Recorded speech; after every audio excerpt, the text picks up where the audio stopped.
Dime, Marcelo, ¿verdad? Sí, Marcelo García, para servirle. Sobre la puntuación, te habré explicado la primera clase, esta es la mía, la primera. ¿Cuáles son los criterios para evaluar la participación en clase y grupales? O sea, eso me causa duda. ¿Cuál va a ser los criterios? ¿Cómo uno tiene que participar o qué es pertinente? No sé. Es la única duda que se me surge de leer el programa de la materia, licenciada. Bien, la primera clase, la anterior clase, habíamos hablado de que un poco han variado algunos criterios que yo tenía para evaluar la materia respecto a que yo estimaba que íbamos a hacer un grupo de unas 20 personas. Ahora somos 28, creo que es un número que está bien si es que fuéramos todos los que estamos aquí inscritos en la materia. Sin embargo, en el grupo tengo 57, si no me equivoco, ha crecido, han salido del grupo 2, pero creo que han entrado 3 o algo por el estilo. A ver, déjame ver, en el grupo creo que ya somos 59, en el grupo de, no, 58, en el grupo de WhatsApp. Ahora bien, en algunos casos entiendo que están como oyentes. Eso no hay ningún, en relación a ello no hay ningún problema. Pero en el caso que sí tengamos muchos inscritos, va a ser un poco difícil que participemos o que todos puedan participar, ¿no? Nos pasaríamos la clase intentando que todos participen. Entonces, yo les había pedido en la anterior clase que me den, por favor, un tiempo. Me gustaría saber exactamente cuántos inscritos voy a tener en la materia. Y si somos muchos, las participaciones las vamos a organizar en foros. Yo creo que es una buena herramienta, ¿no? En la anterior clase, Lucía escribía que ya habían participado en otra clase con foros en Google Classroom. Vamos a tener un Classroom también, de eso sin duda. Denme tiempo esta semana, lo voy a armar y ahí en el Classroom voy a subir las diapositivas que vamos a ver cada clase y bueno, algún documento más que sea importante para la clase, lo voy a subir todo al Classroom y también los exámenes que vamos a dar o algunos parciales o controles de lectura que también los voy a subir al Classroom, los vamos a dar vía Forms, que ha sido muy útil. El anterior semestre utilizamos el Forms para para controles de lectura de la materia y creo que han sido bastante útiles, además porque una vez que corrijo les reenvío a sus correos, eso es importante. Y en torno a la participación, que entiendo tu duda, eh, por eso les decía, si me pueden dar por favor un tiempo, me gustaría saber exactamente cuántos son, porque de otro modo, si somos unos 20, por ejemplo, inscritos, entonces la participación sería en aula, ¿no? Yo les haría algunas preguntas en torno a los mitos que han ido leyendo, que están leyendo, que estamos leyendo en todo caso, y empezaría a tomar participación en ese sentido. De otro modo, voy a armar algunas preguntas y voy a subirlas al Forms, o mejor dicho, al Classroom. Voy a crear foros. Nunca he utilizado foros en Classroom, así que sería mi primera vez, pero mm, como creo que la mayoría de estas plataformas son muy amables en su funcionamiento, así que no creo que haya mayor problema. Entonces, veamos, por favor, Marcelo, veamos, me gustaría realmente saber la cantidad de estudiantes que tengo y en función de eso voy a hacer algunas modificaciones. Bueno, que ya empecé a hacer algunas modificaciones la anterior semana respecto al programa, porque mi intención inicial era que se pueda trabajar un mito y se puedan hacer unas exposiciones durante las últimas clases. Si somos muchos, eso va a ser un poco complicado porque tendríamos que extender mucho el tiempo de exposiciones y bueno, creo que no es lo más, creo que no es lo más adecuado, ¿no? Si no nos pasaríamos prácticamente el semestre exponiendo. Así que por ello te pido por favor y a todos, ¿no? Que me den un tiempo estas semanas, posiblemente, yo espero que hasta carnavales ya se tenga todo, que son 2 semanas, ¿no? Eh, Tengamos todo ya en orden y en relación a eso ya les diré claramente, incluso pretendo decirles las fechas tentativas, ¿no? No, posiblemente las cosas varíen un poco, pero sí fechas tentativas de algunos exámenes y obviamente para las participaciones, ya sea que las vaya a programar en foros, les voy a avisar obviamente con una semana de tiempo. Bien, no sé si tienes alguna. Hola, Ahora sí, Marcelo. hola. Liz, buenas tardes, ¿me escucha? Sí, Isael, dame un minutito, por favor. Marcelo, decías. No, no, muy claro, licenciado, le agradezco, muy claro, gracias. Ok, perfecto. Isael, ahora sí, disculpa. De la explicación que acaba de dar, Ajá. entiendo de que si vamos a usar la plataforma de Classroom, Ujú. todos los trabajos van a ser escritos, las participaciones, Sí, sí, yo creo ¿no? que sí, dependiendo Ahora, del número. Sí, sí, dime, no, Isael. yo le propondría o le sugeriría lo siguiente, ¿no? Siempre en el espíritu de mejorar el argumento en un debate, porque al fin y al cabo, en algún momento, todos los que somos estudiantes ahora vamos a ser profesionales y vamos a estar frente a un público debatiendo ideas, supongo, ¿no? Ujú. Entonces, ¿por qué no mejor, con ya teniendo la cantidad de inscritos, etcétera, usted escoge un tema y pone un grupo a los que están a favor y otros los que están en contra, ¿no? Apoyan o disienten con la idea que vaya usted a proponer y vamos armando un debate, una clase específica para ese tipo de participación, ¿no? Ya con los estudiantes inscritos usted va a ir evaluando, ¿no? ¿Qué le parece esa idea? Porque escribir, nos hacen escribir bastante en la carrera, ¿no? El tema sale a la luz de tanto que escribimos es cuando defienden los trabajos los estudiantes, que no hay tanta soltura, ¿no? Como cuando presentan el trabajo escrito. Sí, te Cuando hacen entiendo. sus alocuciones, no son como, digamos, tendría que ser para una persona que escribe con tanta frecuencia. Uno, y dos, me parece que eso es lo que debemos un poquito trabajar, ¿no? Es una sugerencia simplemente, al final usted es el docente y verá la mejor manera, ¿no? Eso era todo, Lisen, gracias. No, a ti más bien, Isael, y te agradezco la sugerencia. De hecho, y tienes mucha razón. Mira, nunca organicé, por lo menos en el tiempo que he dado clases acá, un debate o algo por el estilo. Pero tienes mucha razón. Déjame pensar. Creo que tu idea, y eso cambia un poco las cosas, ¿no? Podemos hacer grupos, tal vez, ¿no?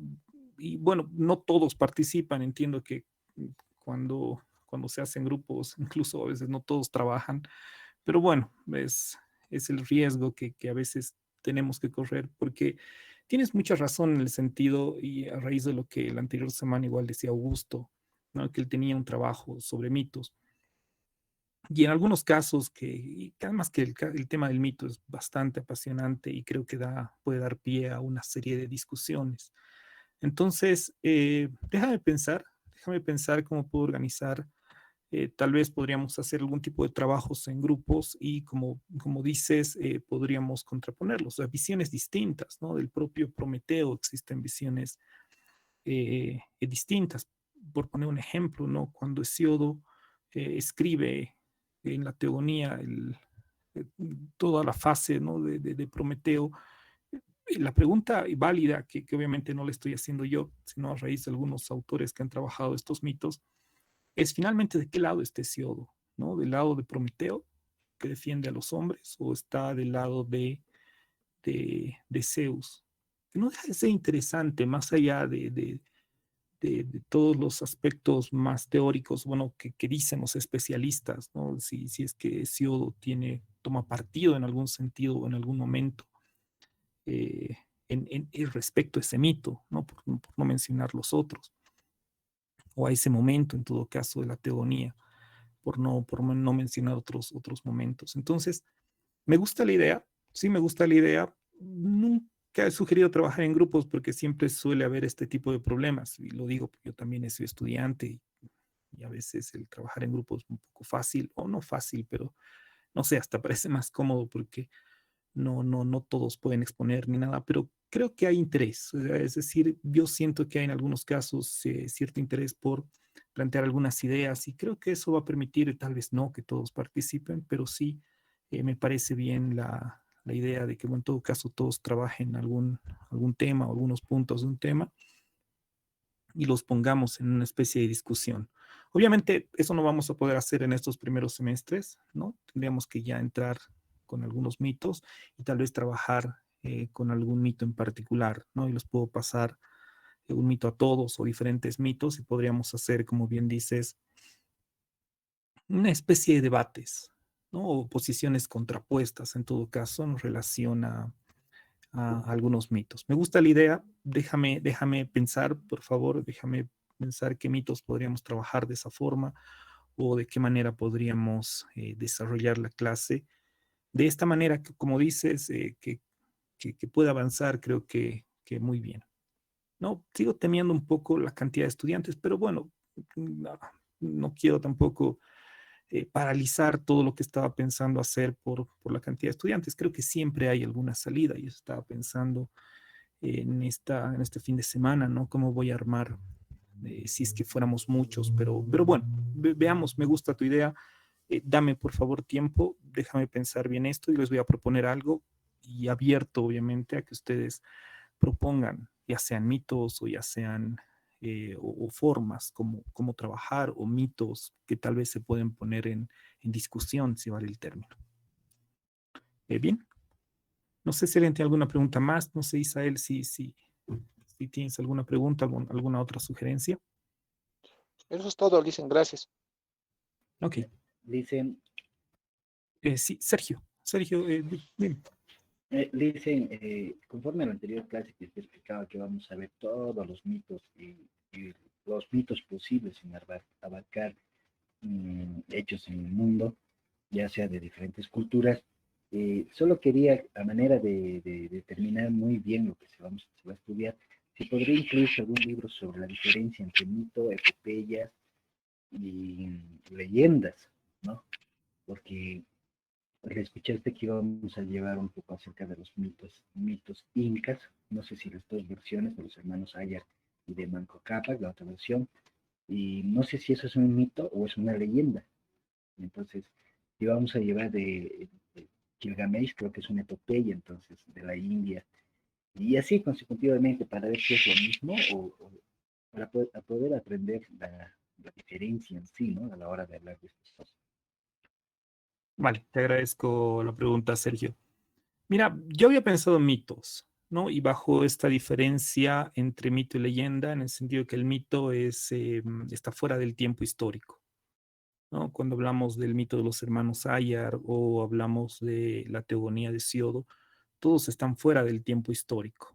No hay un momento, claro, hay un momento de creación del ser humano, pero no ocurren, eh, no sé, durante el momento, durante el imperio, qué sé yo. En cambio, las leyendas son parte, son narraciones, no me animo a decir ficcionales, pero son narraciones sobrenaturales, podríamos decir, pero que pertenecen a los momentos históricos, ¿no? Como la leyenda del Caricari, por ejemplo, ¿no? Que ocurrió en tal momento, en tal año. En cambio, los mitos ocurren fuera del tiempo histórico. No había pensado esa diferenciación. De hecho, en lo que vamos a ver ahora, es un poco más lo que nos plantea Bernard respecto a cómo se han visto los mitos y cómo vamos a ver, o por lo menos cómo yo quiero plantear que vayamos a ver los mitos. Voy a ver, hay un texto no recuerdo el nombre del autor, que precisamente trata estas diferencias, ¿no? Entre mito, leyenda y fábula, si no me equivoco, aunque creo que estoy recordando mal, pero podría ser una opción. Sí, no, Gilgamesh no está planificada en la materia, pero sí vamos a ver más que todo mitos de la creación, lo que vamos a revisar, ¿no? Y por ello de la creación y también del origen del ser humano o del hombre, como se suele decir, pero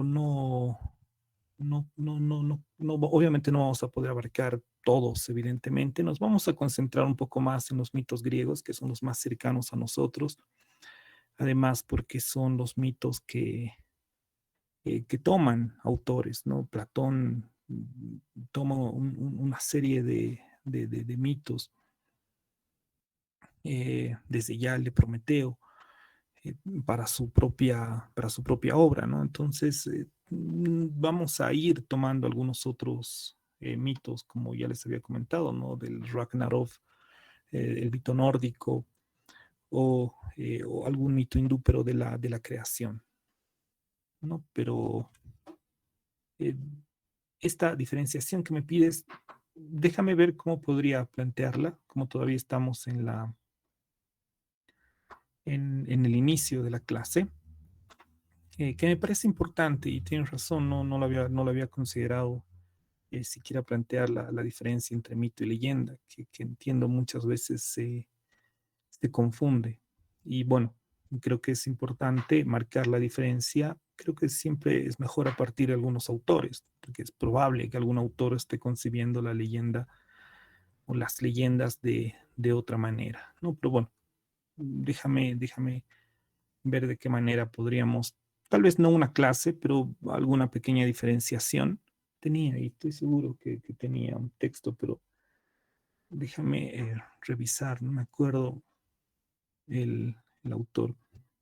Pavese, César Pavese o César Pavese. Él tenía un texto sobre, bueno, que habla sobre las narrativas, evidentemente, y empieza a hablar sobre los mitos o sobre las leyendas. Y tal vez a partir de eso podríamos establecer, creo yo, una buena diferenciación entre ambos. Pero déjame revisar esto más, por favor. Voy a anotar tanto lo que decís a él como lo que tú me estás diciendo para ver cómo puedo incorporar, tal vez no como una clase, como te digo, pero tal vez sí dentro de esta introducción que vamos a empezar a ver ahora. Bien, no sé si tienes alguna otra pregunta, Sergio, o duda, o alguien. No solamente gracias, Vicen, por tener en cuenta eso, le decía eso porque cuando está lo de Ragnarok, los mitos nórdicos, creo que se están escritos en las Edas, ¿verdad? Que son como, no sé, una recopilación de los mitos nórdicos. Entonces, por eso le pedía esa solicitud. Muchas gracias.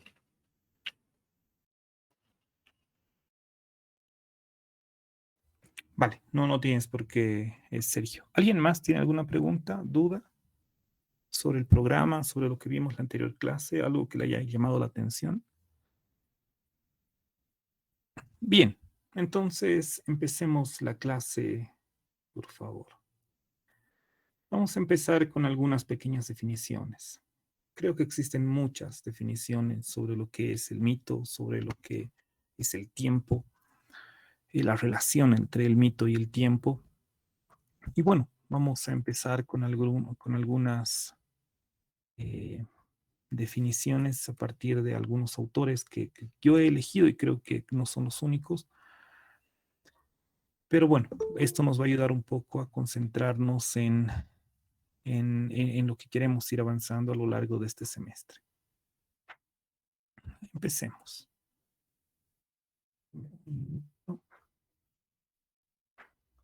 Ya. Es conocida, podríamos decir, la afirmación de que el mito es un pensamiento arcaico, generalmente tomado como prefilosófico, irracional, propio de los pueblos primitivos que no han llegado a alcanzar o que no han alcanzado un pensamiento racional y lógico. Generalmente, y afirmo esto, generalmente se entiende el mito de esta manera, ¿no? El paso del mito a la razón, creo que es uno de los temas que tocan algunos libros de filosofía, ¿no? Sí, y lo que me gustaría trabajar es precisamente que no es que no hay un paso del mito a la razón, sino que el mito permanece de manera constante en la sociedad. Y por ello me gustaría empezar con una definición de Jean-Pierre Vernant, ¿no? De su libro Mito y Sociedad. Tiene otro libro, Vernant, además, que se llama Mito y Pensamiento. Y bueno, me parece más adecuado este texto porque trabaja el mito en torno a la cultura griega. Y en una parte del texto, él menciona que por su origen y por su historia, la noción de mito que hemos heredado de los griegos pertenece a una tradición de pensamiento que es propia de Occidente y en la que el mito se define por lo que no es, en una doble oposición a lo real. Por una parte, el mito es ficción y obviamente una oposición a lo racional, ¿no? Y a lo racional. Por otra, el mito es un absurdo. Entonces, empezamos a ver el mito desde una definición que lo aleja de todo lo que entendemos como racional, ¿no? De todo lo que podemos entender hoy en día como científico, si vale el término, ya que el mito queda como estancado en la ficción, queda estancado en narrativas sobrenaturales, que evidentemente, bueno, es que el término igual sobrenatural es complicado, ¿no? Porque obviamente desde el cristianismo se asume que existe, no diré entes sobrenaturales, pero desde ya Dios es un ser, sería un ser sobrenatural, y obviamente la creencia en Dios implica la aceptación de lo sobrenatural en nuestra vida. Entonces, por eso el mito, desde estas primeras visiones, y creo que en general se asume que los mitos no tienen un carácter sobrenatural a la altura de Dios, si vale el término, pero sí terminan siendo ficciones. Además, y con frecuencia el mito también se asocia bastante al pensamiento religioso. Podríamos decir que los mitos se encuentran en el origen de todas las religiones, ¿no? Y algo de esto vamos a ver también con Frankovich, luego de esta introducción. Y con Frankovich que vamos a ver un poco cómo se van a definir estos dos mitos, ya sea del tiempo cíclico o del tiempo lineal, como Frankovich está haciendo la lectura, ¿no? Y ya luego vamos a ir entrando propiamente en los mitos, en el trabajo propiamente de los mitos. Pero decía hace un momento, mito y religión parecen inseparables, ¿no? Aunque muchas veces las religiones se resisten a considerar que sus relatos tienen orígenes míticos, ¿no? Que son mitos, porque obviamente están mirando el mito desde esta perspectiva, como ficción por un lado y como absurdo por otro, ¿no? Absurdo, por lo menos yo entiendo que Bernard está asumiendo que es en el sentido de irracional, podríamos decir, prefilosófico, creo que que es otra forma de plantear, no sé si tanto la irracionalidad o aspectos pasionales, ¿no? Es decir, emocionales, podríamos decir, ¿no? En todo caso, alejados de la razón. Y bueno, y como vemos en la definición de Bernard, esta idea de mito es el que hemos heredado creo yo, en nuestra sociedad, y es como se suele asumir el mito, es decir, no como algo verdadero, no como algo que nos dice una verdad de nuestra propia realidad, sino como ficciones, ¿no? Como ficciones que sirven de una suerte de hipótesis, aunque hipótesis no científicas, sobre ciertos eventos o sobre la naturaleza o el origen de nuestra propia realidad. Y eso nos lleva a que también hay una oposición, y creo que incluso en la carrera de filosofía se mantiene esta oposición.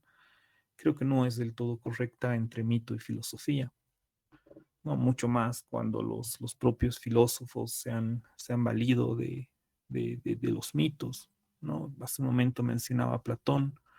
De hecho, hay un libro que se llama Los mitos en Platón, no sé si se los he pasado, creo que se los llama Mitos, algo por el estilo, y son todos los mitos, es un libro entero en el que se recogen todos los mitos que Platón ha mencionado o los ha tomado en algún momento o los ha elaborado, como el caso de la alegoría de la caverna, que está asumiéndose en ese caso como mito, eh, como, eh, como herramientas para su propia filosofía, para el desarrollo de su propia filosofía, ¿no? En ese sentido es un poco difícil considerar que la filosofía se opone al mito cuando los propios filósofos van a valerse de mitos para elaborar sus propias teorías y mucho más. Uno de los motivos por los que he elegido los mitos del gran tiempo, que están en relación a los mitos de la creación, ¿no? Por ello tampoco podríamos revisar todos los mitos de todas las culturas, o ni siquiera todos los mitos griegos, que son muchos, pero sí vamos a revisar los mitos que están en relación a la creación, ya sea del cosmos o al origen de los seres humanos, ¿no? Y en ese sentido, o que han marcado en algún sentido la historia de un pueblo, ¿no? La concepción de la historia. Y lo que vamos a ver es precisamente estos mitos del gran tiempo como mitos que persisten en nuestra sociedad, ya que vivimos, evidentemente, no solo, no solo de mitos, porque finalmente los mitos también asumimos como creencias, pero no como creencias, no como ficciones, no las vemos o no deberíamos verlas, o bueno, en todo caso, como estamos concibiendo el mito, no vemos esas ficciones como, em, como si fueran cuentos o novelas, es decir, son ficciones que nosotros vivimos, ¿no? Algo que he mencionado ya hace algún tiempo atrás en alguna materia, en la materia de filosofía de la historia. Yo siento que es un poco lo que menciona Yuval Noah Harari, no sé si han leído de Animales a Dioses, el primer libro que escribe este historiador, y él parte del hecho de que somos seres humanos, de que hemos llegado a constituirnos como Homo sapiens a partir de las ficciones, porque nosotros vivimos las ficciones y nos creemos las ficciones, y eso es precisamente lo que nos ha permitido cooperar de maneras conjuntas a gran escala, y la cooperación es lo que nos ha permitido ser el animal, como dice Harari, más poderoso de esta tierra, ¿no? Es decir, la capacidad de confiar en el otro es fundamental para que podamos actuar de maneras conjuntas. Y ello implica la creencia en algo, ¿no? La creencia en que ambos actuamos en pro de un mismo Dios, o en todo caso que ambos actuamos en pro de que creemos que el dinero tiene un valor, ¿no? Harari tiene una conferencia que les voy a pasar al grupo para que la puedan ver quienes no han leído el texto de Animales a Dioses, que no deja de ser interesante porque introduce en el ser humano el aspecto ficcional como un elemento fundamental de la vida, ¿no? Y ello le ha permitido al ser humano, nos ha permitido en todo caso, para no hacer un corte entre los seres humanos y yo mismo, que soy un ser humano evidentemente, pero que le ha permitido, que nos ha permitido a los seres humanos ponernos, ser superiores, y no me refiero en un sentido moral o estético, sino en un sentido bélico, material, a todos los animales, al punto de que todas las especies animales, absolutamente todas las especies, bueno, tal vez alguna no, depende de las decisiones de los seres humanos, ¿no? Nosotros decidimos quiénes son plagas, quiénes no, quiénes son compañeros, quiénes son alimentos, ¿no? Y obviamente esto no es un fenómeno de la modernidad, ni es un fenómeno de la racionalidad, ¿no? Esto ha ocurrido desde, desde mucho antes, ¿no? Desmond Morris es un zoólogo que tiene un texto que se llama El mono desnudo, pero bueno, tiene otro texto igual que es muy interesante que se llama El contrato animal, que nos muestra, ¿no? Que desde los orígenes, bueno, y también Harari, que desde los orígenes de la humanidad, nosotros hemos empezado a diferenciar a los animales, ¿no? No todos son iguales, ¿no? Pese a que hoy obviamente movimientos animalistas, eh, vegetarianos o veganos, no sé, establecen una especie de única vara, si vale el término, para medir a todos los animales, ¿no? Que es una injusticia proteger a los gatos y los perros, pero matar a los cerdos. No voy a discutir la irracionalidad, o bueno, que tampoco sea irracionalidad, tal vez la inconsistencia de ese argumento, pero es un hecho histórico, ¿no? Desde nuestro momento más primigenio, si vale el término, hemos establecido ciertas relaciones con unos animales y con otros no. Pero bueno, más allá de esa situación, el aspecto fundamental que estos autores nos develan, si es que se puede decir de esa manera, es que el aspecto ficcional es fundamental en nuestra vida. Claro, con esto no voy a decir que los mitos existen, es decir, al decir que Zeus no es ficción o que el mito no es ficción, como veíamos en el anterior caso, No estoy diciendo que Zeus existe. No, no voy a discutir en todo caso si existe o no existe, así como no voy a discutir si existe o no existe Dios. Creo que esa no es la discusión central cuando se tratan problemas de religión o problemas de mitología en todo caso. Creo que no es el aspecto central si existe o no existe Dios. Ahí me gusta mucho una frase de Alberto Fierro, que es un filósofo español, que sostiene que precisamente esto, que no importa si existen o no existen los dioses, ¿no? Lo verdaderamente importante es comprender el carácter profundamente religioso de los seres humanos.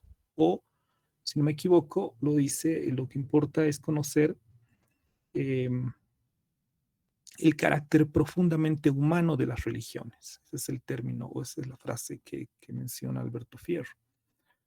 Es decir, las religiones tienen un elemento muy humano, y me animo a decir los mitos también. Y eso es lo que vamos a ver, vamos a empezar a ver con Frankovich, cómo los mitos finalmente son una expresión de nosotros mismos. Ya Nietzsche decía algo parecido.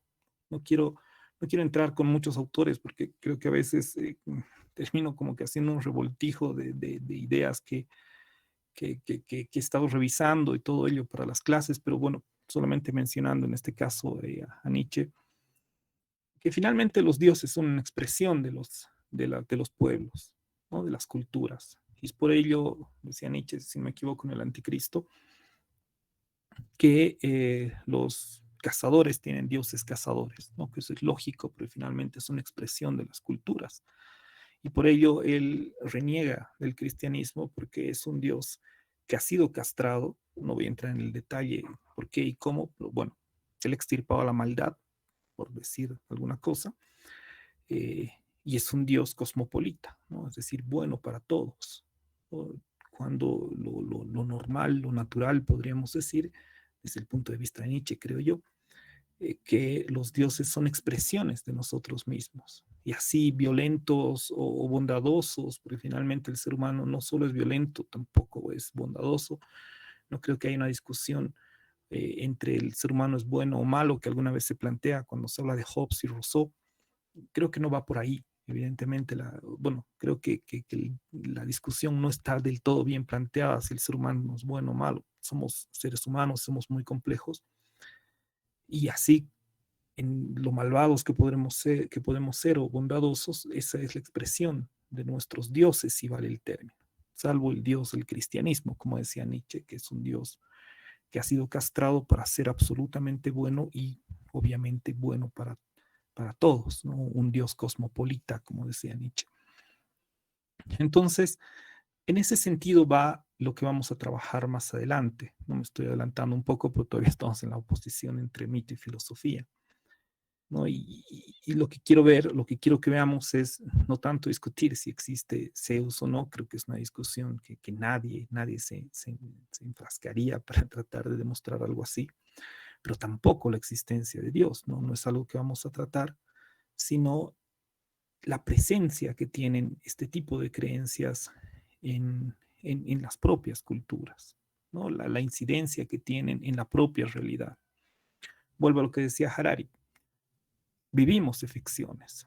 Definitivamente es una ficción que nos digamos bolivianos, por ejemplo, ¿no? Porque ¿dónde está lo boliviano en nosotros? Poniendo el ejemplo de Harari, si nos ponen en una mesa y nos descuartizan, no va a haber un pedazo de nuestro cuerpo donde se encuentre nuestra nacionalidad, lo boliviano. Sin embargo, lo boliviano nos define eh, como identidades, nos define como seres humanos y imaginariamente como bolivianos nos enfrentamos a los chilenos, por poner un ejemplo, que cada vez es menor afortunadamente, pero durante muchos años hay una especie de xenofobia contra los chilenos y de repente generamos conflictos con ellos porque son chilenos, o peor aún, por no decir otra cosa, entre grupos de fútbol, ¿no? Yo soy del Bolívar, el otro es del Stronger, por hablar en términos de La Paz, y de repente entre dos se agarran a puñetes por eso, ¿no?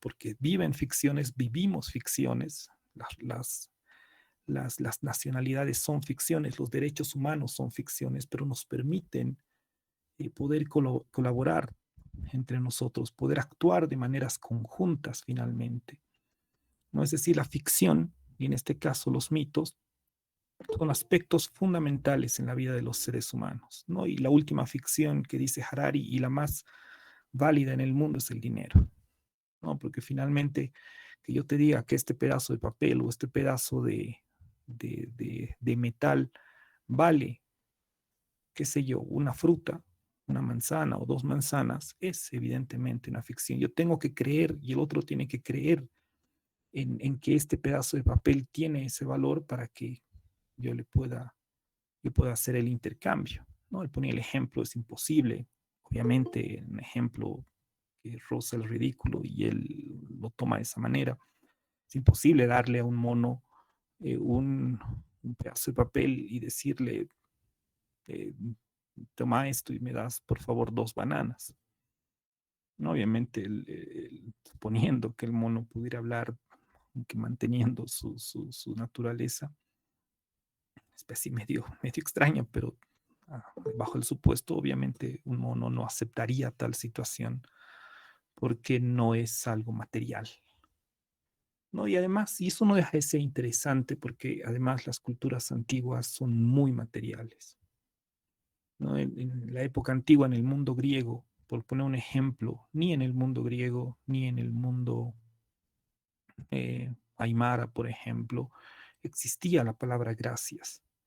Esto sería interesante que incluso como preguntas, si es que están llevando algo sobre el mundo antiguo, seguramente en filosofía griega, además con Boris, que maneja muy bien el griego. Yo entiendo que no existía, así como en el Aymara no existe como tal el término gracias, porque eran culturas muy materiales, ¿no?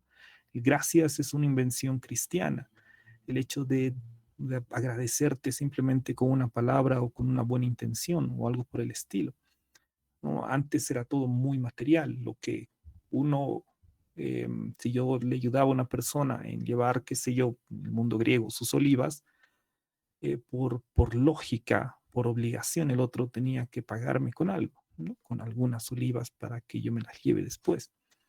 Y es lo que pasa precisamente en la historia de la Ilíada. Si ustedes recuerdan, quienes han leído la Ilíada, empieza con el llanto de Aquiles. Empieza por el llanto de Aquiles y Aquiles no pelea en la guerra durante 10 años por el hecho de que le habían quitado lo que a él le pertenecía. Cuando él se adelanta y invade el,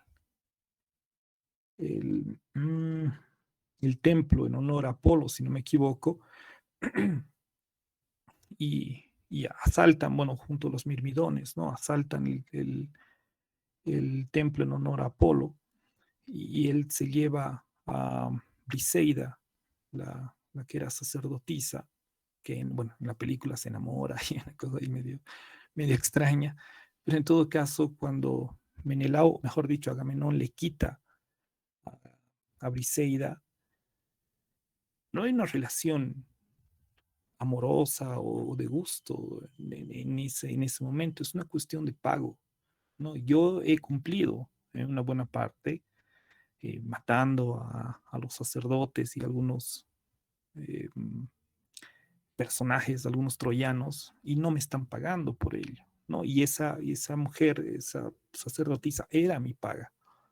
Y cuando le quitan, obviamente empieza el llanto de un perdón, de un Aquiles que no tiene miedo porque finalmente ese es el héroe griego el que manifiesta todas sus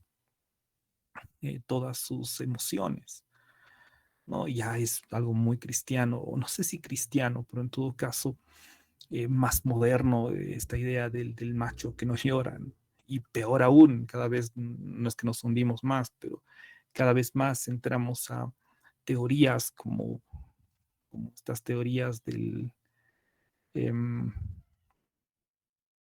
teorías de los libros de autoayuda, ¿no? Que lo que están haciendo, lo que están buscando es eliminar las negatividades, ¿no? Eliminar las tristezas, las penas, están tratando de imponer posiciones de positivas, alegres, siempre mirando el futuro, que eso vamos a ver igual más adelante, ¿no? El gran mito del tiempo lineal es el gran mito que solamente mira el futuro, ¿no? Porque el pasado se asume ya perdido y sin mayor valor, lo contrario de los mitos del tiempo cíclico, ¿no? Que siempre hay un retorno al pasado. En cambio, estamos viviendo una serie de mitos que también implican transformaciones en nosotros mismos, ¿no? La idea del héroe que no llora, que se aguanta, está muy lejos del mundo griego o del Aquiles, no diré el Aquiles real, pero por lo menos la concepción que se tenía del héroe en el mundo griego antiguo, ¿no? Un héroe que además empieza y prácticamente la Ilíada empieza y da linealidad a toda la historia a partir del llanto de Aquiles. Entonces, creo que he ido por muchos lugares, pero volvamos a la diapositiva. Es decir, generalmente se ha planteado una oposición entre mito y filosofía, lo cual creo que ha habido no diré un error, pero en todo caso se ha tratado de dejar de lado un aspecto como el mito, que es el aspecto de las creencias, el aspecto de las emociones, a raíz de los conocimientos o en todo caso de la racionalidad, ¿no? Y por ello el primer punto lo que plantea es que la filosofía es una superación racional del mito. De ahí que autores, y esto no estoy del todo seguro, no soy un lector de Bunge, pero creo o entiendo que para Bunge filosofía es ciencia. Imagino que puede ser una posición. Yo creo que no, definitivamente yo creo que la filosofía no es una ciencia. No podría asemejarse a una ciencia como se ha intentado o se intenta hacer con la psicología, por ejemplo. La filosofía creo que es una disciplina que se encarga de comprender, ¿no? Y la comprensión no es lo mismo que la explicación de la realidad, ¿no? Explicar es lo que hace la ciencia, es explicar, y eso es dar sentido a los hechos de la realidad, ¿no? Causas y efectos, ¿no? Determinar causas y efectos en el mundo. Eso hace la ciencia, trata de explicar este mundo. En cambio, la filosofía creo que busca comprender, es decir, determinar sentidos. ¿Cuál es nuestro sentido de vida? De ahí que parece una de las preguntas más clásicas de la filosofía, ¿no? Aquel que está pensando en su destino, en el sentido de su vida. Sí, no solo eso, sino el sentido de esta sociedad, ¿no? Cuando Hannah Arendt elabora su gran obra, Los orígenes del totalitarismo, estaba dándole un sentido a su propia realidad. Ella como judío alemana, que, bueno, no practicante evidentemente, pero sí afectada por el régimen nazifascista, que tuvo que escapar primero a Francia, al sur de Francia y luego a Estados Unidos, ¿no? Quería entender qué era finalmente el totalitarismo, ¿no? Y ahí define, bueno, su teoría. No voy a entrar en ello, que no tiene nada que ver. Entonces, la filosofía es una superación racional del mito. Es una posición que me lleva a oponer mito y filosofía, ¿no? Y esto encontramos en definiciones, como decía hace un momento, de libros de filosofía, en diccionarios, libros de texto para el colegio que tratan de establecer cómo empieza la filosofía, ¿no? Y empieza superando el mito, ¿no? Y por ello el inicio de la filosofía son los presocráticos, y se asume presocráticos que son absolutamente racionales, ¿no? Y no como dice Kierkegaard, posiblemente si están llevando el libro en filosofía griega, ¿no? La idea más probable de Tales de plantear el agua como origen del mundo en realidad provenía de un mito. Y no es que, y ese es el manejo que hace Aristóteles para poner en boca de Tales que el arjé es el agua como el origen, cuando en realidad Tales sostenía que el agua rodeaba toda la tierra, ¿no? Pero bueno, en todo caso es como se suele asumir que los presocráticos han dado el paso hacia la racionalidad, ellos mismos racionales, aunque bueno, se sobra de Aristóteles, y han dejado atrás las creencias míticas. Luego tenemos que el mito sería entonces, y esta es una cita de Aristóteles, bueno, está citado en Bernat, que el mito sería entonces como un esbozo de discurso racional. A través de sus fábulas, se percibiría el primer balbuceo del logos. Y esto es interesante, porque pese a que Aristóteles le niega evidentemente racionalidad al mito, él entiende que el mito no es completamente ficticio, ¿no? Que de alguna forma está diciendo algo de nuestra realidad. Y eso lo dice Aristóteles, ya el siglo III antes de Cristo.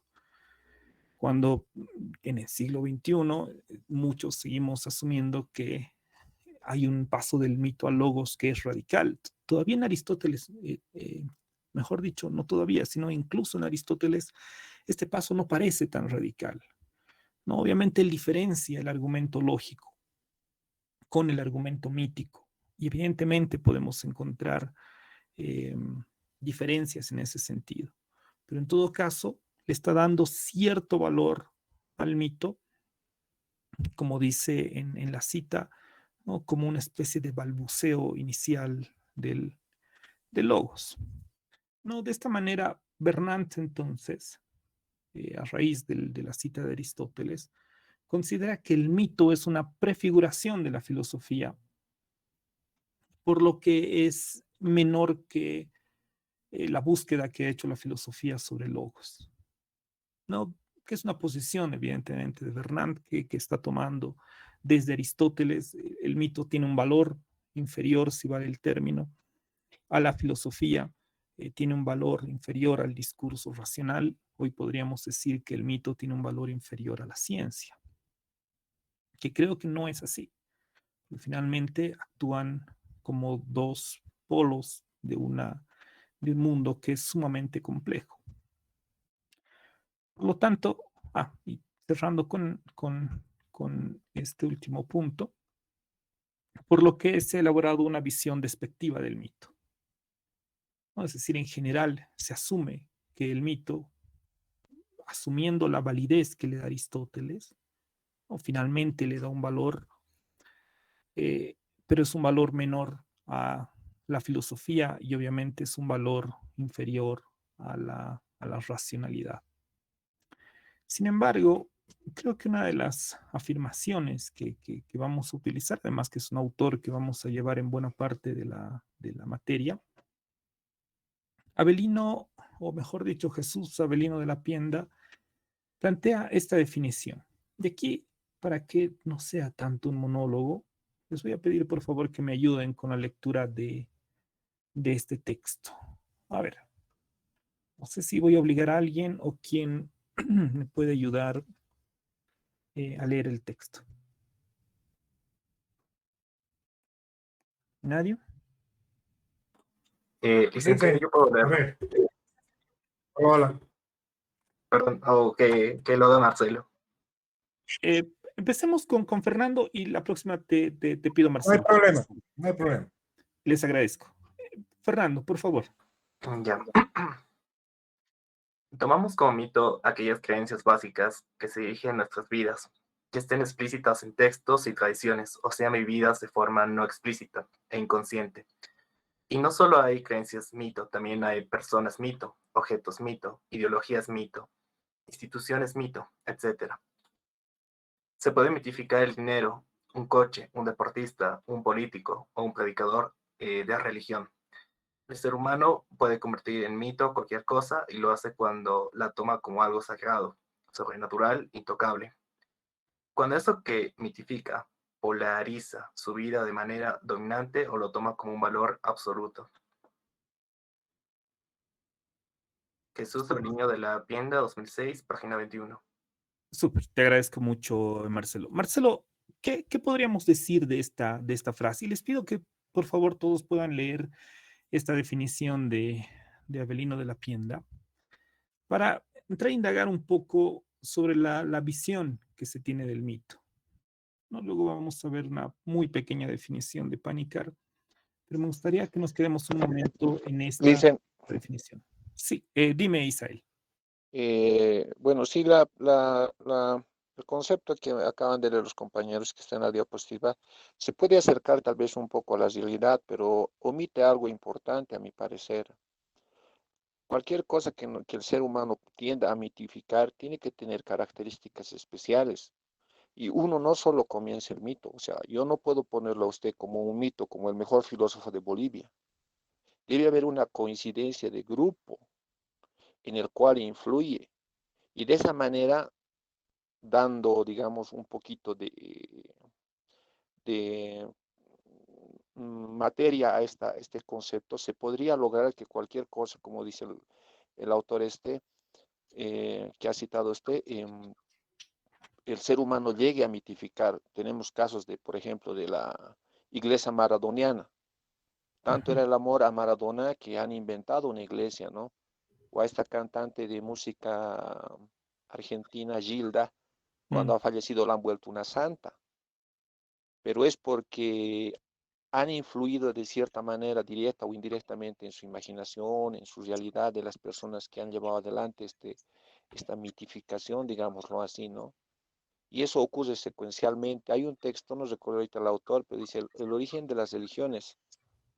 Él explica que desde los hombres más salvajes que han pisado la tierra, siempre tenían que tener temor a algo, tenía que ser algo superior, porque entre nosotros mismos llega un momento que no entendemos que somos iguales y ahí termina, digamos, la relación de subjugación, ¿no? De ser subyugado por algo superior. Es por esa razón que se acude a seres, pongámoslo de esta manera, a seres superiores, que son, nosotros somos mortales, estos seres son inmortales. Nosotros nos enfermamos, estos seres son perfectos, ¿no? Nosotros no necesitamos comer, pero ellos no. De esa manera se le va dando cualidades, no solamente es por la Iglesia Católica, en realidad es en toda la historia de la religión. Ahora, en este punto, ya que estoy con la palabra, yo quería tocar lo que usted señala de Harari. Algunos autores alemanes describen a este autor como, ciertamente usted lo dijo, no es, escribe ciencia ficción, porque un poco, quizás el ejemplo que usted puso, ¿no? Del dinero. O sea, el dinero tiene un valor. ¿Por qué? Porque está respaldado por el oro que está en los bancos centrales de cada país. Entonces, no es algo, no es una ficción, simplemente que por costumbre se ha ido dando eso. Y no es de ahora, no es de este siglo. Ya eso ha empezado con las navieras, etcétera, incluso mucho antes, ¿no? Hay detalles del autor Harari que, digamos, toma de la realidad, pero olvida el trasfondo o olvida el origen de cómo ha ido evolucionando para poder sostener estas teorías que él maneja de la ciencia ficción, como por ejemplo el fin del mundo, ¿no? Que él tiene, que va a ser, vamos a ser sustituidos por robots con inteligencia artificial, que van a ser conscientes, etcétera, pero eso en la realidad no se puede dar porque un robot no puede tener conciencia, es una máquina. Lo que hacemos los seres humanos es introducirle programas a su cerebro para que de estos programas vaya trabajando per se, o sea, no puede él automáticamente buscar otras formas. Si nosotros queremos que conozca sobre fútbol, le programamos para que conozca sobre fútbol y va a buscar todo sobre fútbol. Ese es el pequeño detalle que en algunos ejemplos que utiliza este autor son, digamos, criticados o puestos en el punto de ¿cómo se podría decir una palabra bien simple? Son por donde las teorías que él escribe, o las ideas que él tiene, hacen filtra un poquito de agua, ¿no? Eso es mi participación. gracias, Isael. Está interesante, nunca he leído, que seguramente hay muchas, ¿no? Críticas a Harari, pero bueno, no vamos a entrar a criticar al autor. No deja de ser interesante, que lo podemos tomar en algún momento, imagino, pero finalmente son hipótesis, ¿no? Las que plantea Harari, y imagino que existen muchas críticas. Ahí lo que decía, y me gustó mucho cómo empieza el prólogo a las enseñanzas de Don Juan. No sé si han leído el libro de Castaneda, que es un libro de un antropólogo que trata de buscar experiencias místicas y conoce a Don Juan y le enseña a través de fundamentalmente tres hierbas, ¿no? El peyote primeramente, la hierba del diablo y luego unos hongos. Bueno, es una historia. Pero el prólogo, que está muy bien escrito, y esto creo que pasa con, con, escrito por Octavio Paz, ¿no? Esto creo que pasa con Octavio Paz, con Castaneda, como lo que pasa con Jean Paul Sartre y Frantz Fanon. Que el prólogo, no digo que es mejor, pero está muy bien escrito y es muy interesante. No sé, no tengo otro término, pero algo así como que hasta le da palo al libro. Pero tiene una frase inicial en la que dice: la mucha luz es como la mucha sombra, ¿no? Ninguna de las dos dejan ver, ¿no? Y obviamente el éxito que ha tenido Harari ha dado seguramente, pues, el éxito que es mundial, que hoy en día es uno de los libros posiblemente más leídos bueno, no sé si en el mundo, pero por lo menos en el mundo occidental.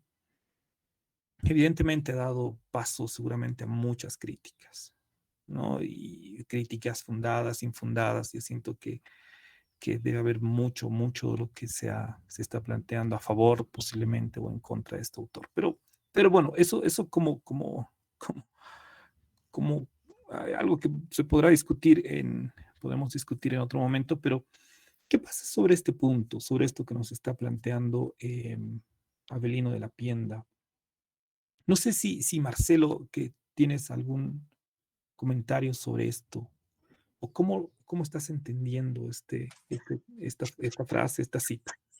Bueno, el que leyó fue Fernando, pero ya por alusión, yo considero que, así nomás es, yo considero que la frase que nos da Avelino, de alguna manera nos establece el primer acercamiento que tiene la persona o el ser humano a la realidad.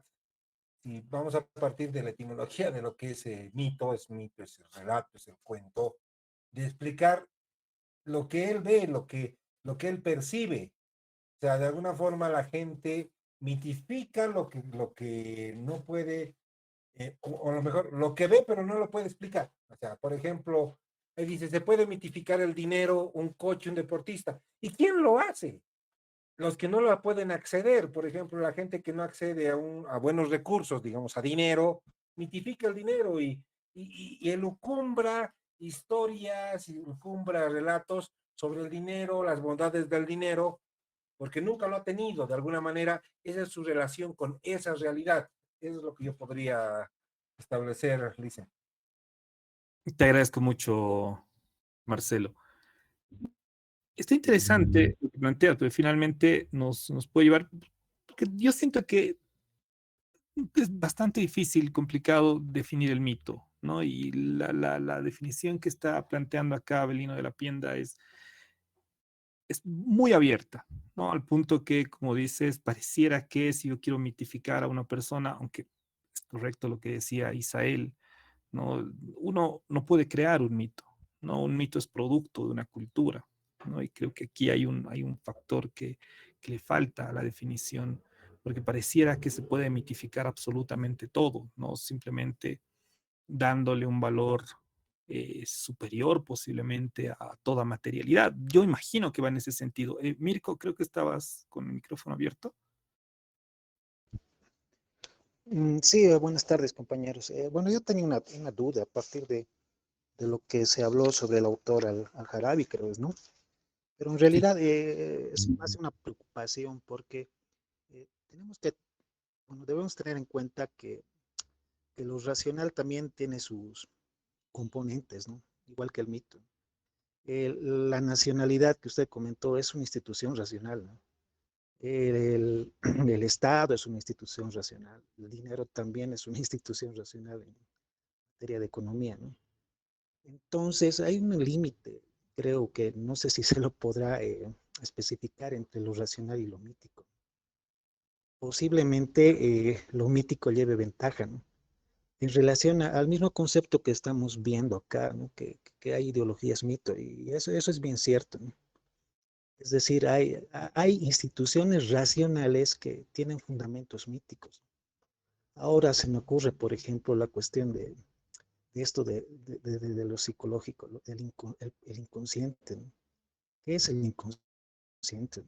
¿Qué será? ¿Será algo traducible, un lenguaje, no sé, una tabla que se puede interpretar por un lenguaje? ¿Cómo se puede interpretar algo, algo que no se conoce por el lenguaje, haciéndolo entendible por el lenguaje, ¿no?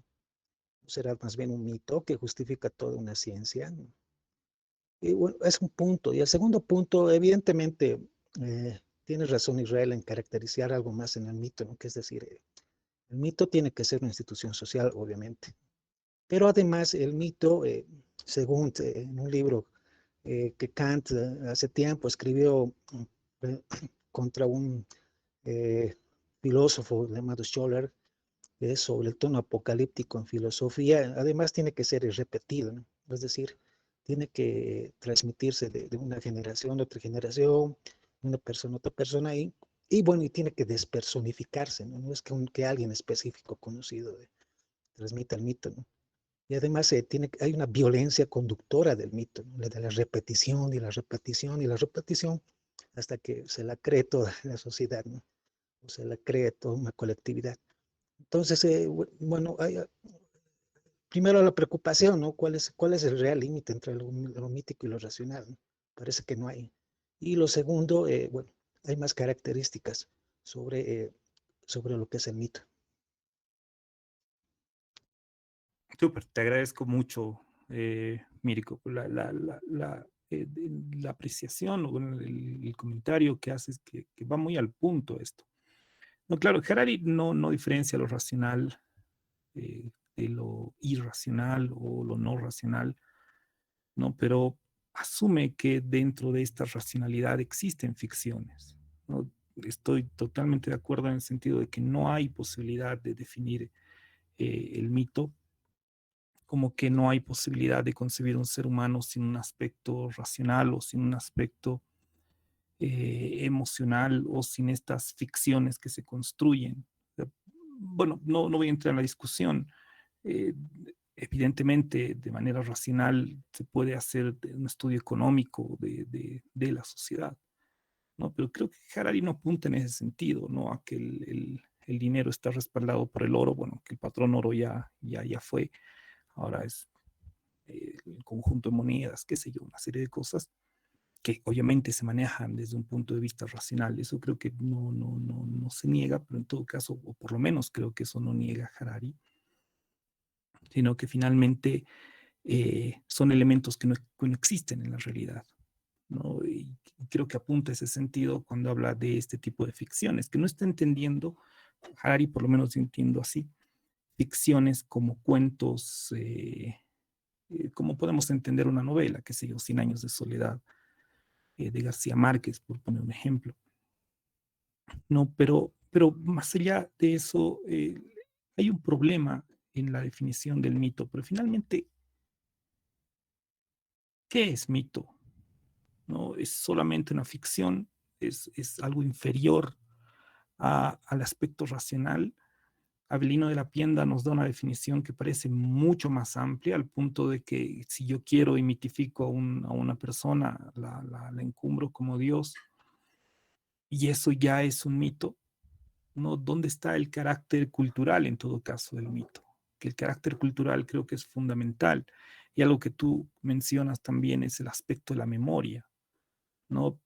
No necesariamente con violencia, pero en todo caso la memoria evidentemente se hereda de eh, de las generaciones precedentes, ¿no? La memoria de algo, la memoria de un pueblo, la memoria de una familia, y es tan fuerte la memoria que evidentemente se diferencia mucho de una simple narración histórica, ¿no? La memoria es todo. Lo que decía Pierre Nora respecto a la memoria y la historia es que la memoria es a veces incluso indiscutible, ¿no? Así es porque yo sé que es así, así me contaron o así lo entiendo yo, frente a las historiografías que siempre son incompletas. Entonces, bueno, en todo caso, hay mm, una dificultad en definir el mito. Hemos visto unas primeras definiciones que son mucho más sesgadas. Creo que no, por lo menos personalmente creo que no podemos poner el mito como un inferior de la filosofía, como si estuviera ausente de toda racionalidad, o tal vez no de toda, o en todo caso de menos racionalidad. Creo que el mito es algo que está presente como fundamento de la cultura, porque evidentemente las culturas no son completamente racionales, eh, y dentro de la propia racionalidad, evidentemente podemos encontrar aspectos, no diré no racionales, pero sí aspectos pasionales, que finalmente también dirigen las acciones de la sociedad. Obviamente el mito también está relacionado a aspectos políticos, que no quería entrar en ese sentido, ¿no? Si hablamos de poder, el mito es un ejercicio de poder, ¿no? Más allá de todo eso, ¿no? Dependiendo cómo entendamos o cómo podamos entender el poder, ¿no? Desde Hannah Arendt, por ejemplo, el poder es la posibilidad de que un grupo se junte y a partir de consensos empieza a generar instituciones. Del mismo modo, ¿no? La medida del, de la posibilidad de los grupos que se juntan y deciden crear, claro, Arendt hablará de instituciones como el Congreso, instituciones públicas, ¿no? Que afectan a la sociedad. De esa misma manera se van a ir generando creencias colectivas, ¿no? Y creo que eso está muy bien, la crítica en el sentido de que el mito no puede ser de un individuo, ¿no? El mito tiene que ser producto de una cultura. Bueno, y bueno, lo de Harari ya lo veremos tal vez más adelante o tal vez no, pero bueno, eh, creo que... Dicen, Dime, sí, hace un dime. momento estaba participando, se ha cortado mi internet, pero ya volví. Vale, Sobre lo Isaac, que decía de dime. Mario Bunge, Ajá, él tiene un texto que es La ciencia, su método y su filosofía. sí, Él sí, hace mucho hincapié en el tema de la epistemología, que se ha dejado de lado la epistemología es por esa razón de que hay esa creencia de que ciencia y filosofía no van de la mano, ¿no? ya. Entonces, en ese sentido, yo pienso que la filosofía, no es una ya opinión personal mía, es tan amplia, toca tantos factores, ¿no? Del ser humano que yo creo que no hay que perder el foco, ¿no? Que la filosofía es la búsqueda de la verdad, sea el campo en el que sea, en el cual vamos a estudiar, ¿no? Ya sea, por ejemplo, usted acaba de hablar de la política, ¿no? Ya filosofía política, por ejemplo, ¿no? O de la ciencia, o de las artes, o etcétera, ¿no? Tantos campos que hay, ¿no? Hay para todos los gustos y todos los sabores, ¿no? Esa sería mi opinión sobre Mario Bunge. Vale, Al respecto de lo que estamos viendo, también tengo algo más que decir. dime, Isel. Eh, Me parece de que tenemos que tener la figura clara, ¿no? Hay ciertas cosas que son mitos. O sea, yo creo que el origen de los mitos son esos, ¿no? Son relatos de seres por necesidad que tenían que ser superiores a nosotros, a los seres humanos, ¿no? Por eso están involucrados dioses, semidioses, animales espectaculares, ¿no? O sea, que solamente existen en la mitología, prueba de que existan ese tipo de animales en los que se transportaban en la antigua Grecia, no hay, ¿no? O esos hombres que en la mitología hay la mitad hombre, mitad caballo, tampoco existen, ¿no? O sea, se recurre mucho a la imaginación, me parece, en este punto, para poder explicar o hacer entender en esa época a las sociedades de esas épocas que existía algo superior, ¿no? Y contarlo como un cuento, porque esa es la manera más fácil. Tampoco el mito es tan descabellado, ¿no? Tiene una tradición, como usted lo dijo hace poco.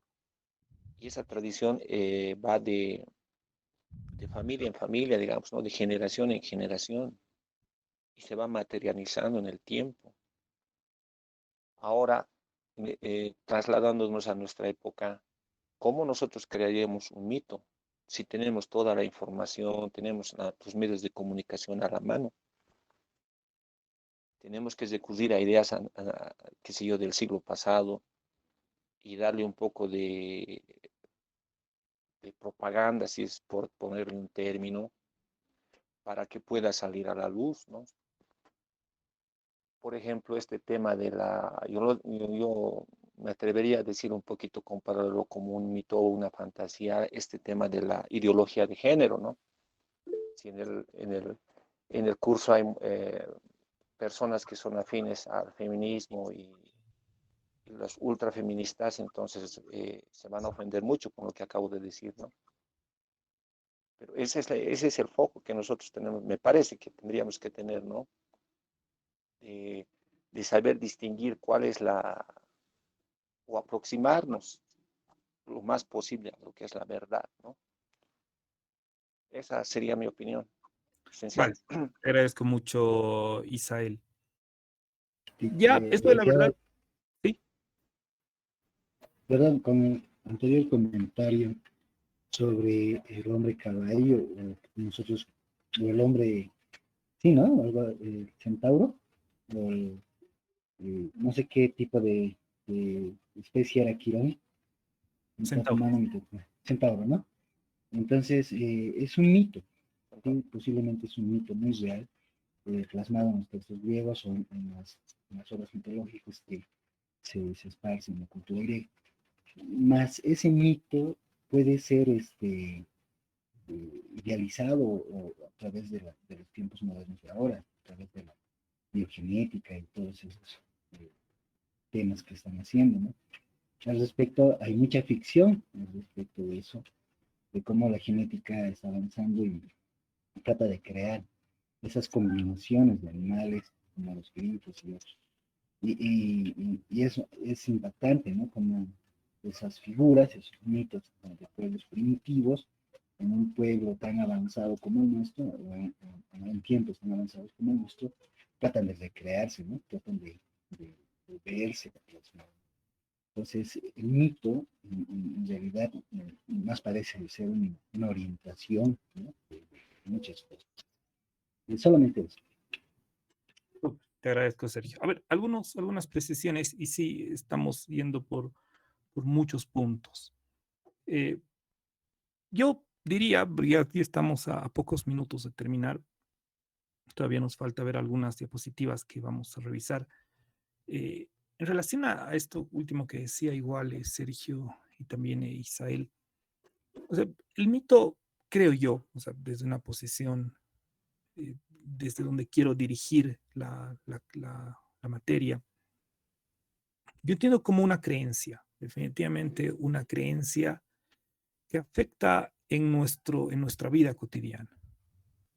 Pero es una creencia que no es personal, ¿no? La idea de que yo creo una cosa y el otro cree otra.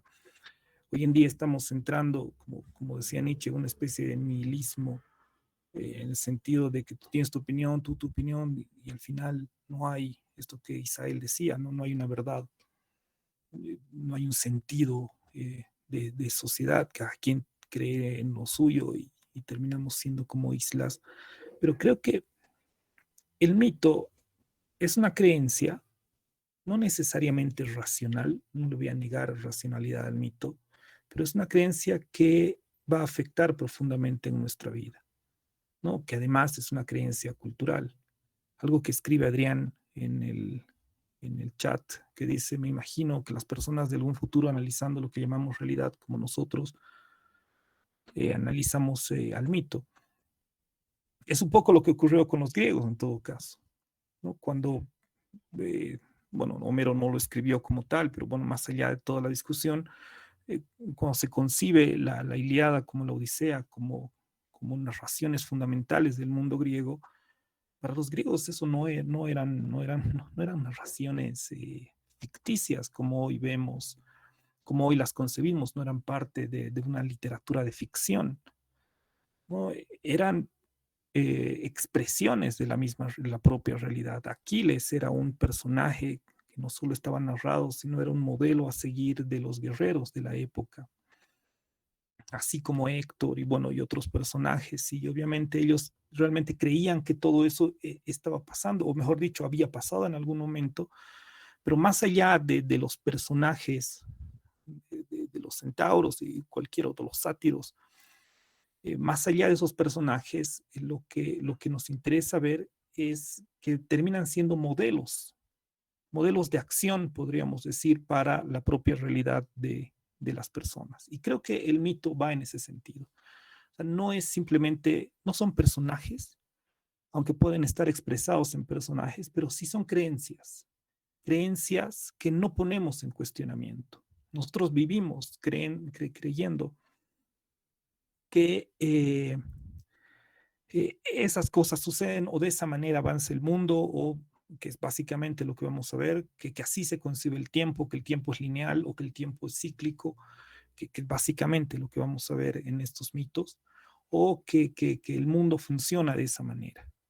No, no le quito racionalidad, no quiero volver a esas definiciones iniciales que hemos visto, donde pareciera que el mito no es razón y lo razonable y la filosofía sí es razón, o como decía Aristóteles, hay una pizca de razón en el mito. Creo que no se le puede negar racionalidad al mito, porque finalmente estas creencias, estas posibilidades de construir la sociedad, obviamente no están en función de que si se cree o no se cree en Dios, sino que en función de esa creencia se toman acciones y se toman modelos de belleza, modelos de valentía. Bueno, ya veremos algunos ejemplos. En el caso de Aquiles, a quien ya he mencionado, es claro, ¿no? Finalmente es un modelo de valentía, es un modelo del héroe, más allá de que esté personificado en un Aquiles o sea una fuerza, o sea un dios, o sea un héroe, los mitos terminan siendo modelos para actuar, ¿no? Que nos permiten actuar, que además se caracterizan porque no los cuestionamos, no porque creemos que son o porque asumimos, tampoco la idea de creencia es algo que se asume como tal, porque asumimos que así funciona, ¿no? Y es un poco, y vuelvo a esto que decía Adrián, ¿no? Así como para los griegos, eso era tan real, pero tan real en ese momento, ¿no? Que había sucedido en algún momento, pero era tan real para ellos que afectaba en sus propias concepciones de belleza, de valentía, de justicia, etcétera. Es lo mismo que de aquí a 1000 años, bueno, tal vez menos, no sé, tomen la Biblia y digan, sí, hace 1000 años, esto que para nosotros es un relato de ficción, hace muchos años lo asumían como cierto. Desde aquí ya estamos en un mundo donde se está relativizando todo y la Biblia parece a veces más ficción o se está asumiendo de esa manera, pero bueno, aquí hace unos años todavía la Biblia tiene un valor muy fuerte en nuestra sociedad. Por poner un ejemplo, tampoco quiero entrar en la discusión si la Biblia es una cosa u otra, pero me gustaría que nos quedemos hasta acá con esta idea, o por lo menos esta es la posición mía y alguna posición contraria, perdón, mi perrito, una posición contraria, veamos la próxima clase, el jueves. Pero yo estoy asumiendo que el mito es una creencia que es fundamental en nuestra vida porque es una creencia colectiva, es una creencia cultural, de la cual la asumimos de manera indirecta, o sea, la asumimos automáticamente, posiblemente, que no la ponemos en cuestionamiento. Y por eso creemos que la historia avanza de forma lineal, por poner un ejemplo, ¿no? Y que es lo que vamos a ver, vamos a introducir las ideas de la historia lineal como mitos. Puede haber posiciones contrarias, completamente de acuerdo, tal vez podríamos discutir algo de eso en algún momento, como sugería Isael, ¿no? Ver si finalmente la concepción de la historia lineal es la concepción científica y verdadera, porque no es un mito.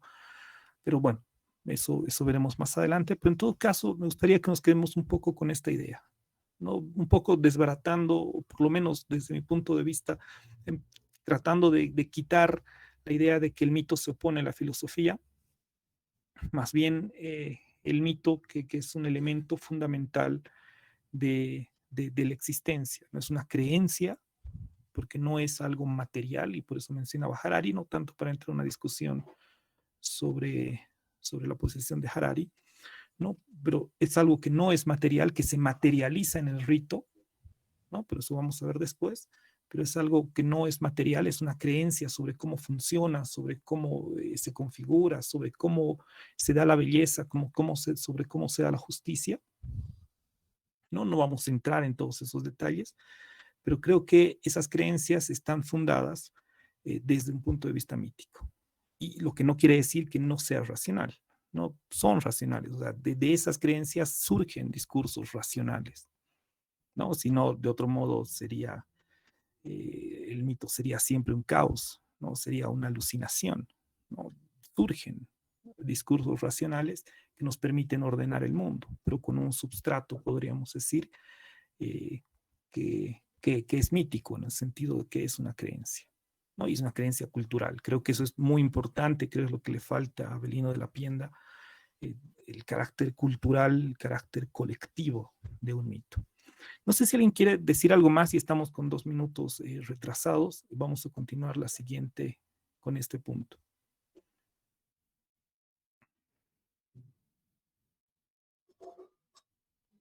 ¿Nadie? Bien, entonces, bien, nos vemos el día jueves. Vamos a continuar con estas definiciones. Tenemos una más muy breve sobre de Panikkar. Y vamos a entrar igual algunas definiciones sobre el tiempo, Cronos, que va a ser un personaje que nos va a ser de utilidad, pero bueno, ya iremos viendo la siguiente clase. Bien, les agradezco por haber estado acá. Nos vemos el día jueves. Hasta luego, dicen. Hasta luego, Isabel, que les vaya muy bien. Hasta luego. Hasta luego. Hasta luego. Hasta luego, Lisen, gracias. Hasta luego, Lisa.